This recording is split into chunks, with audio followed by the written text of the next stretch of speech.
Hundreds of gamers have flocked to South Africa's premier Geek culture expo. Rage, which is commonly referred to as the galaxy of the geek, has been pivotal in the evolution of the esports industry, which is opening up new career paths and business opportunities for South Africans. CGTN's Scheier has more.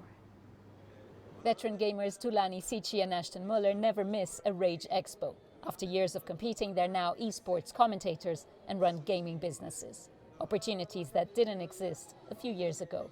If I had to look back 10 years ago and you told me this was potentially my career, I would have laughed at you. The first time I competed, I was winning beach tiles, I was winning keyboards and mouses, to the point where there's millions of rands, also dollars if you're overseas, at stake. So I'd always gone to like the open lands and stuff like that, but I think what really got me curious was more the competitive aspect. But I actually now co-own one of the MGOs called Goliath Gaming.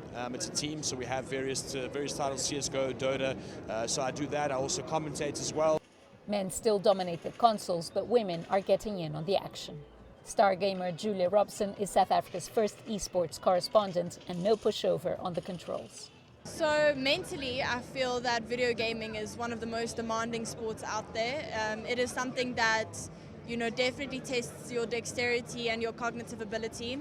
And over and above that, it really does test your emotional and maturity levels, because you need to be able to stay calm in a very high pressure environment. From a casual hobby decades ago, video gaming has turned into a lucrative obsession. It is now a $1 billion global industry, but South Africa is still catching up with the rest of the world. There's more and more opportunities in terms of tournaments coming, which helps a lot more gamers to come through and actually see this as a viable career to actually, play in. And if you can play video games and get paid money, that's a very appealing prospect.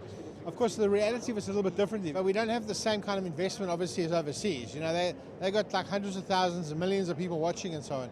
Rage has been instrumental in taking the industry to the next level, creating a flood of opportunities for gamers, developers and small businesses. Scheier, CGTN, Johannesburg, South Africa.